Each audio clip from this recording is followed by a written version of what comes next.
Chers spéculateurs, bonjour et bienvenue dans cette vidéo hebdo du samedi. Alors cette semaine on va parler de l'euro-dollar qui a littéralement explosé à la hausse en l'espace d'une semaine.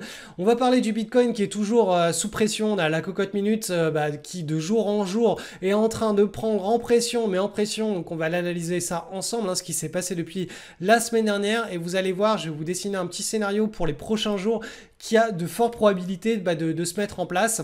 Je vais aussi vous présenter un magnifique trade sur une requête de marché. Donc encore une fois, c'est à but purement pédagogique. Vous allez voir qu'on a une nouvelle opportunité sur cette action qui est en train de se construire. Je vais vous présenter les deux schémas à prendre en compte pour éventuellement reprendre position sur cette action et profiter d'un nouveau bull run au cours des prochaines semaines. On va aussi parler du sentiment de marché sur les indices. Bref, tout ça, c'est dans la vidéo. C'est encore du bon contenu. Vous allez apprendre des choses, donc restez bien accrochés jusqu'à la fin. Allez, analyse du Bitcoin. Le Bitcoin est toujours aussi propre. Plus on s'avance dans le temps et plus il nous dessine quelque chose de vraiment proprissime. Vous voyez que là, la zone de pivot, là, elle a été parfaitement respectée le jeudi de cette semaine. On est venu là chercher cette zone. Alors, c'est toujours des zones. Je vais vous dupliquer ça. Voilà. Une zone de résistance ou une zone de pivot, c'est une zone. C'est rarement quelque chose de précis, d'ultra précis, sauf sur les petites capitalisations quand la liquidité n'est pas extrêmement forte. Là, effectivement, on a des zones qui sont très ciselées, très précises. Mais dès qu'il y a un petit peu de liquidité, c'est normal qu'on parle plus d'une zone que d'un niveau. Donc cette zone-là, elle a été tapée une fois, deux fois, trois fois, quatre fois, cinq fois, six fois, sept fois, 8 fois, 9 fois avec le jeudi. Donc vous voyez que là, vraiment, on la travaille parfaitement cette zone et que on a du coup une figure de consolidation depuis le mois de mai qui est en train de se mettre en place dans un magnifique triangle chartiste. Donc là, on va vraiment surveiller au cours des prochains jours la micro-consolidation que l'on a là et l'éventuel breakout par le haut. Donc ça devrait être un premier signe d'intérêt, un premier signe de contagion vers les unités de temps supérieures, ce que je vous explique depuis des semaines. Je ne vais pas vous le répéter cette semaine, mais si vous ne comprenez pas de quoi je parle, simplement allez sur ma chaîne YouTube et chargez les vidéos des dernières semaines sur la partie Bitcoin. Vous allez retrouver l'explication de ces différentes flèches haussières et de ce qu'on appelle un rush boursier, donc une espèce de fractal sur plusieurs unités de temps qui peut se mettre en place au même moment. Donc voilà. Donc pour le Bitcoin, on est toujours dans la même situation que les semaines précédentes, mais avec toujours une cocotte minute qui rentre, qui est sous pression et qui accumule de plus en plus de pression. Donc si ça part vers le haut, c'est quelque chose de très bon pour tous ceux qui veulent se positionner à la hausse ou qui ont des Bitcoins dans leur portefeuille.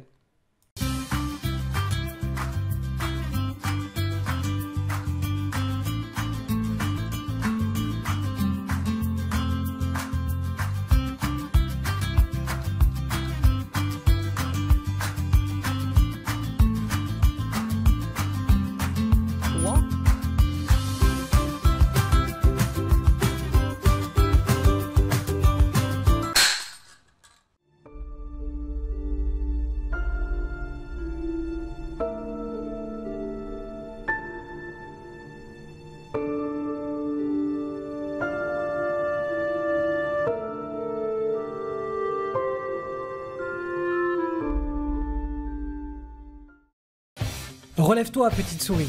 Ce que tu as oublié en t'attaquant à la bourse, c'est qu'il faut agir différemment des 90% de boursicoteurs. Et pour apprendre à faire cela, il te faut rejoindre un groupe très fermé de personnes dans lequel tu apprendras à faire deux choses. Tout d'abord, tu apprendras à spéculer sur les actifs les plus prometteurs dans le but de générer une rentabilité hors du commun et sans risquer ta chemise. Cela te réclamera moins d'une demi-heure chaque soir. Puis ensuite, tu apprendras à gérer un portefeuille long terme qui sécurisera ton avenir financier et ta retraite. Je serai ton professeur car tout cela je l'enseigne dans mon école de bourse en ligne, LSL le spéculateur libre. L'unique problème, c'est que les inscriptions n'ouvrent que quelques jours une fois par an. Si tu ne veux pas qu'une autre sourisette te prenne ta place à la rentrée de septembre, clique sur le lien en descriptif et laisse-moi ton contact email. Au début du mois de septembre, je t'enverrai des informations pour rejoindre notre communauté. Rendez-vous le 1er septembre. Allez, un petit point rapide sur l'euro-dollar parce que la situation est intéressante. Je vous en ai parlé la semaine dernière. Je vous expliquais qu'on était dans un potentiel point d'inflexion ici et que eh bien, ce point d'inflexion en double creux, il serait validé sur l'unité de temps mensuelle. Je vais aller sur des graphes sur une unité de temps inférieure pour vous montrer un petit peu le découpage du mouvement. Alors, je vais vous faire l'analyse technique. Hop, comme ceci. Donc là, on est sur de l'unité de temps en hebdomadaire. Donc en hebdomadaire, en réalité, la semaine dernière, ici, on a clôturé.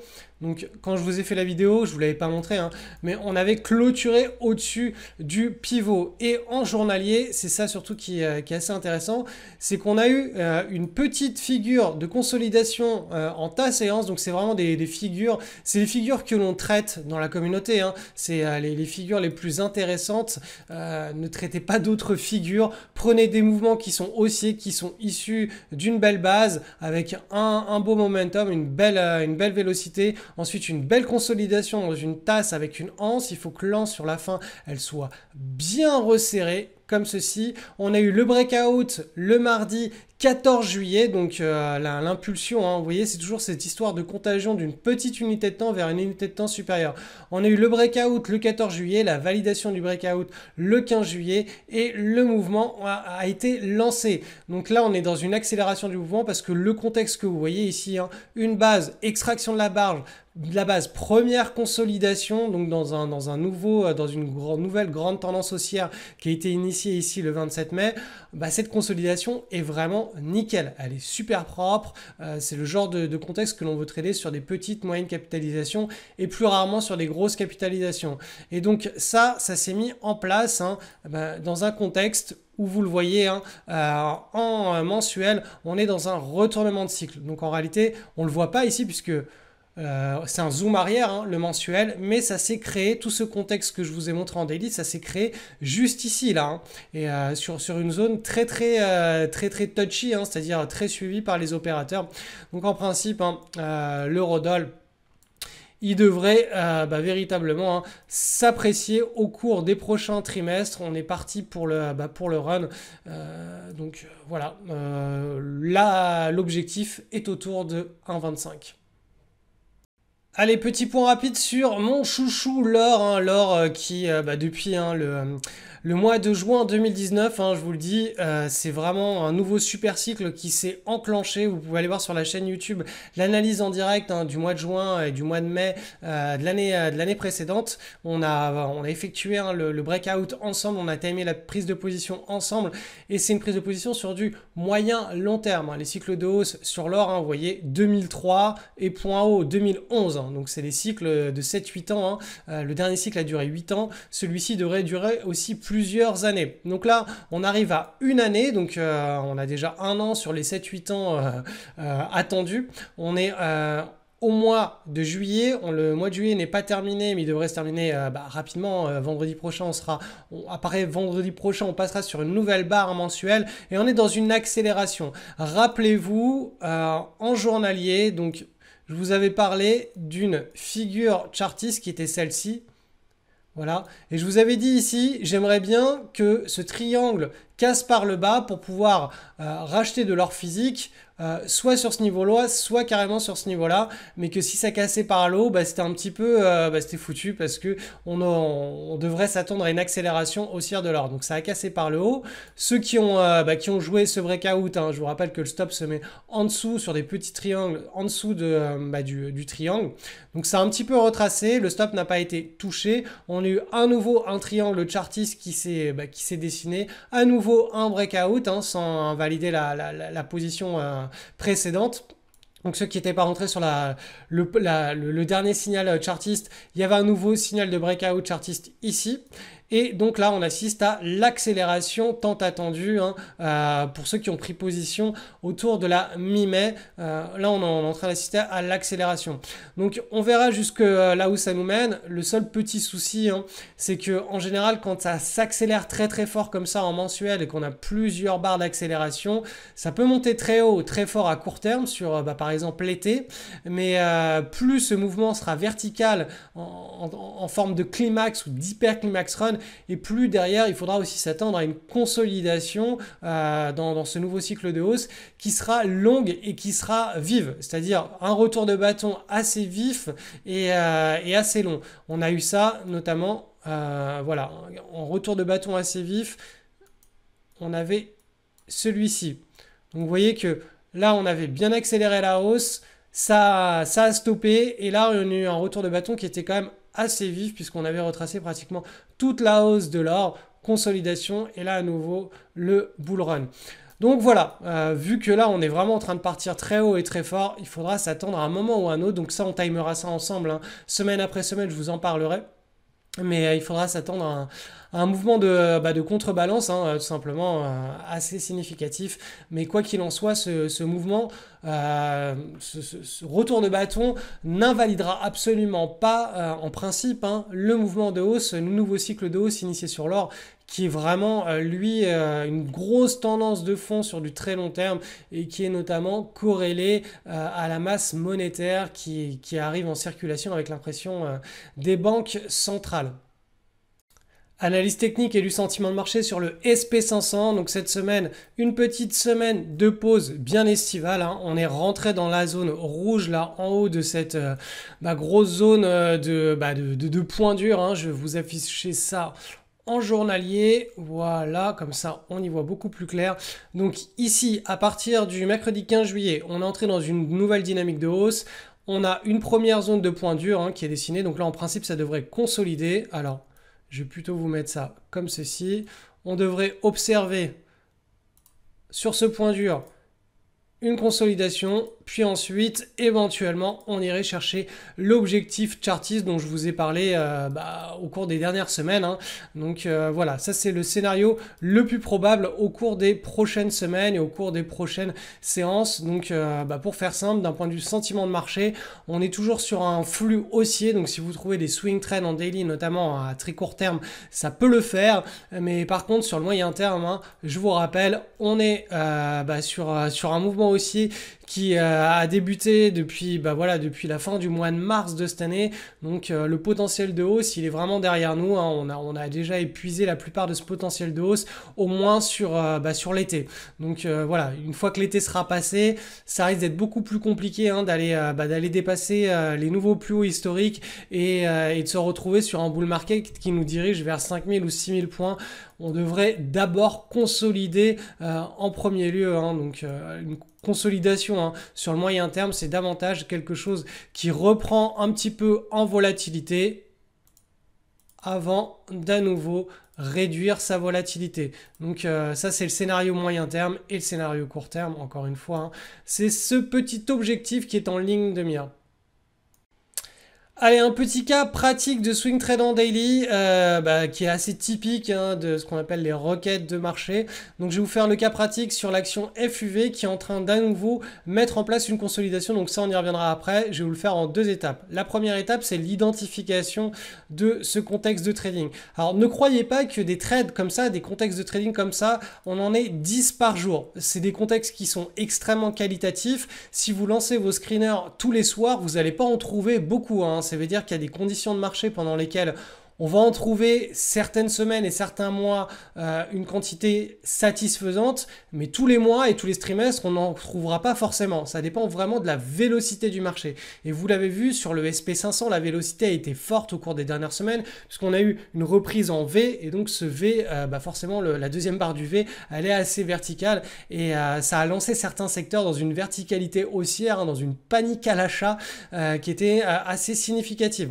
Donc ce contexte de trading, encore une fois, c'est du classique. On a une recovery, donc on a un marché baissier sur cette action, suivi d'une large base. On a une extraction de large base ici avec des volumes en augmentation, et surtout ce que l'on a ici, c'est une très jolie tasse séance. Alors pourquoi est-ce qu'elle est très jolie? Tout simplement parce que le pivot ici, il reste bloqué, il se met en place sur les nouveaux plus hauts historiques, et surtout sur la fin, vous voyez la contraction de la volatilité et des cours. Ici, on pourrait dessiner le pivot en réalité ici. on voit que là, ça vient taper une fois, deux fois, trois fois la zone avant qu'ici, on ait le breakout le 1er juin avec des volumes en augmentation sur le 1er juin. Donc, pour les swing traders expérimentés, la prise de position va se faire sur ces niveaux-là. Pour ceux qui sont un petit peu moins expérimentés, ils vont attendre davantage la cassure de ce pivot-là. Mais quoi qu'il en soit, ou même un pyramidage, hein, une prise de position de 50% ici, puis 50% là, pyramidage à l'entrée, hein, c'est ce que j'enseigne dans l'école notamment. Là, voilà, on avait vraiment une situation qui était intéressante et qui devait relever notre attention. Les volumes ici sont arrivés sur ce deuxième niveau de breakout, ou le premier si on considérait que le pivot était là. Et donc voilà, prise de position, c'est parti. Donc là, on a eu une action qui s'est quand même appréciée entre le pivot et le plus haut. Alors, elle a pris combien celle-là? Elle a pris 245%. Donc, vous voyez qu'il y a certains secteurs, il y a certains types d'actions dans certains types de contextes de marché qui n'ont rien à envier aux crypto-monnaies. Il faut juste comprendre une chose, c'est que les cryptos ont leur cycle. Pendant les cycles de hausse, on va avoir des mouvements explosifs à la hausse sur certaines cryptos, mais les actions aussi. Il y a certains secteurs, il y a certains types d'actions qui vont exploser à la hausse pendant certains contextes de marché. Et c'est pour cela que si vous voulez apprendre à spéculer, vous ne devez pas vous arrêter sur une classe d'actifs en particulier. Vous devez screener large. Donc, vous devez vous tenir alerte sur ce qui se fait sur les cryptos, mais aussi sur les petites et moyennes capitalisations européennes, américaines, sur les différents secteurs. Et pour cela, il n'y a qu'une façon de le faire avec une routine qui va vous prendre moins de 10 minutes de screening par jour. Ça va être d'utiliser un screener. Donc, ce screener, vous le lancez sur toutes les plages de marché, sur toutes les classes d'actifs différentes. Bon, grosso modo, ça va être simplement les actions, puisqu'on a plus de 10 à 15 000 actions liquides et tradables. Et ces screeners vont nous trouver des actions qui sont dans ce genre de contexte. Alors, comme je vous l'ai dit, on ne va pas en trouver tous les jours, mais quand elles arrivent sur nos screeners, eh bien, on les a en face de nos yeux et on peut en profiter. Deuxième étape, là, on est beaucoup plus haut dans la tendance et vous voyez qu'on est en train de consolider à nouveau. Alors là, on a ce qu'on appelle donc une tasse qui est en train de se former. Et là, on ne sait pas si on va avoir une anse qui va se dessiner vers le haut, comme ça, suivi d'un breakout avec donc une prise de position qui se fera ici, soit ce qu'on appelle une taille de base, donc quelque chose qui va être beaucoup plus serré, beaucoup plus bas, suivi du breakout avec, vous voyez, le pivot, on peut le dessiner ici. Donc dans les deux cas, si ça se met en forme, hein, les deux scénarios, dans les deux cas, si ça se met en forme et qu'on a la cassure par le haut, nous ce qu'on veut c'est prendre position sur la cassure. On ne va pas anticiper ce qui va se passer, on prend position en même temps que les grosses baleines. Dès que les grosses baleines nous ont montré qu'elles avaient vraiment absorber tous les ordres de vente et qu'elles avaient bien contenu eh bien les cours de bourse autour des nouveaux plus hauts dans une consolidation qui est de type il y a les gros qui achètent derrière, et bien dès que les gros recommencent à devenir agressifs et recommencent à en acheter pour lancer la nouvelle tendance, eh bien nous on entre dessus. On est des petits poissons et on suit vraiment les grandes péripéties, les grandes épopées, les grandes traversées d'océan des grosses baleines, simplement en les collant, et nous ça nous prend aucune énergie. C'est le gros avantage qu'on a en tant que petit investisseur sur les marchés financiers, c'est qu'on peut entrer et sortir de position quand on veut, ce qui n'est pas le cas des grosses baleines, parce que la grosse baleine, elle veut prendre position sur cette action. Elle a plusieurs centaines de millions d'euros ou dollars en portefeuille. Elle ne peut pas entrer sa ligne, elle ne peut pas acheter ses titres en une fois. Parce que si elle achète en une fois, les prix, ils ne vont pas monter pendant 3 semaines, ils vont monter en une journée, ils ne vont pas monter à 10 $, ils vont monter à 100 $, parce qu'il n'y aura pas suffisamment de liquidité en face.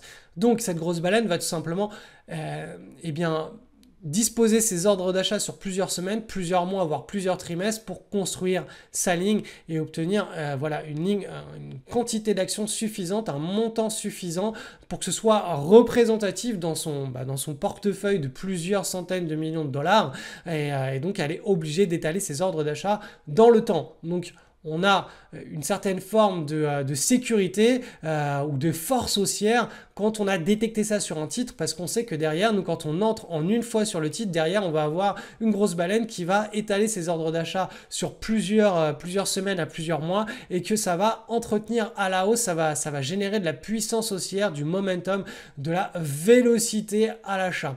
Donc voilà pour les explications du genre d'opportunité que vous devez absolument saisir, que vous devez apprendre à détecter détecter, vous devez avoir un plan de trade pour rentrer, pour suivre la tendance, pour sortir de position. Et encore une fois, tout cela, je vous l'apprends notamment dans mon école et les portes ouvriront au début du mois de septembre de cette année.